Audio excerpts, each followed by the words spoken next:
গুয়াহাটির দীপর বিলে নির্মাণ হচ্ছে রেল করিডোর। পাহাড় জঙ্গল কেটে বসানো হচ্ছে রেল লাইন। করিডোর নির্মাণের ফলে কাটা পড়ছে বহু মূল্যবান গাছ। বুনো হাতির সুরক্ষার জন্যই নির্মাণ হচ্ছে রেল করিডোর। রেল প্রকল্পের নাম বনধ্বংস কতটা গ্রহণযোগ্য, রেল প্রকল্পের নামে বনধ্বংস কতটা গ্রহণযোগ্য তা নিয়ে প্রশ্ন উঠতে শুরু করেছে।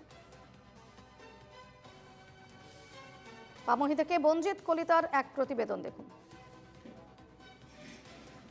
দীপৰ বিল গুৱাহাটীৰ ওচৰে পাজৰে থকা মানুহখিনিৰ কাৰণে এক প্ৰশান্তিৰ ঠাই। মোৰ পিছফালে আপুনি দেখিছে এয়া সেউজীয়া গছ দীপৰ বিলৰ পাৰত, আৰু যেতিয়াই আপুনি হয়তো অলপ অৱসাদগ্ৰস্ত হৈছে দীপৰ বিললৈ আহিলে ইয়াৰ সেই শীতল বতাহ আৰু সেউজীয়াৰ মাজত নিজক যেতিয়া বিলীন কৰি দিয়া যায় কিছু প্ৰশান্তি অনুভৱ কৰিবলৈ মানুহবিলাক সক্ষম হয়। কিন্তু এই যি পৰিৱেশ দেখিছে এই সেউজীয়া পৰিৱেশ ইয়াত আৰু বহুত বেছি দিন নাথাকে।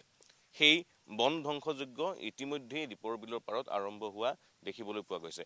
আমি দীপৰ বিললৈ আহিছিলোঁ ইয়াত যি ধৰণে বন ধ্বংস কাৰ্য আৰম্ভ কৰা হৈছে তাৰ বুজ ল'বলৈ, আৰু আহি যিসমূহ দৃশ্য আমাৰ আগত ধৰা দিছে সেইসমূহে যিকোনো এজন মানুহকেই বিচলিত কৰিব পাৰে। সমীৰে দেখুৱাব। মোৰ পিছফালে এয়া দীপৰ বিলৰ পাৰত যিটো ৰেল লাইন আছিলে সেই ৰেল লাইনটো আৰু মূল পথৰ মাজৰ টিলাটো, আৰু সেই টিলাটোত যিসমূহ গছ আছিল এতিয়া এজোপাও গছ ইয়াত জীয়াই থকা নাই। উন্নয়নৰ নামত ৰেলপথৰ কাৰণে নতুন উৰণ সেতু নিৰ্মাণৰ নামত এইবাৰ দীপৰ বিলৰ পাৰৰ গছসমূহ এই ধৰণে কাটি পেলোৱা হৈছে। এয়া মাত্ৰ আৰম্ভণিহে। আমি কিয় আৰু কেনেকৈ ইয়াত এই পথ নিৰ্মাণ কৰিবলগীয়া হৈছে বা নিৰ্মাণ কৰাৰ প্ৰস্তুতি চলোৱা হৈছে কিছু আভাস দিয়াৰ চেষ্টা কৰিম এই মুহূৰ্তত। দীপৰ বিলৰ পাৰেৰে যিটো ৰেলপথ গৈছে সেই ৰেলপথটোৱে বিভিন্ন সময়ত বহুত দুৰ্ঘটনা সংঘটিত কৰিছে। বিশেষকৈ এই অঞ্চলটো হৈছে হস্তিদণ্ডী এলিফেণ্ট কৰিডৰ, আৰু এই এলিফেণ্ট কৰিডৰত যেতিয়া হাতীসমূহ দীপৰ বিলত পানী খাবলৈ নামি আহে তেতিয়া ৰেলৰ খুন্দাত হাতী নিহত হোৱাৰ খবৰ আছে।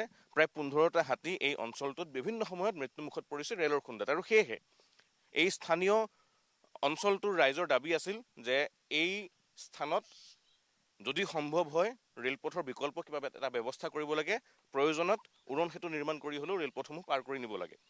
ঠিক আছে, সেই অনুসৰি সিদ্ধান্ত গ্ৰহণ কৰা হ'ল যে এই অঞ্চলৰ মাজৰে যিটো ৰেলপথ গৈছে সেই ৰেলপথটো ওপৰেৰে নিয়াৰ ব্যৱস্থা কৰা হ'ব, আৰু তাৰ কাৰণে এয়া যাৱতীয় কাম কাজ দীপৰ বিলত চলিছে। দীপৰ বিলৰ বুকুত এই ধৰণে এই মুহূৰ্তত নিৰ্মাণ কাৰ্য চলাই থকা হৈছে। উন্নয়ন আমাক লাগিব, যিহেতু হাতীৰ মৃত্যু হৈছিল তাৰ বিকল্প হিচাপে উৰণ সেতু প্ৰায় 5 কিলোমিটাৰ নিৰ্মাণ কৰি তাৰ ওপৰেৰে ৰেলপথ নিয়াৰ চিন্তা চৰ্চা কৰা হৈছে। তাক ৰাইজে শলাগ লৈছে।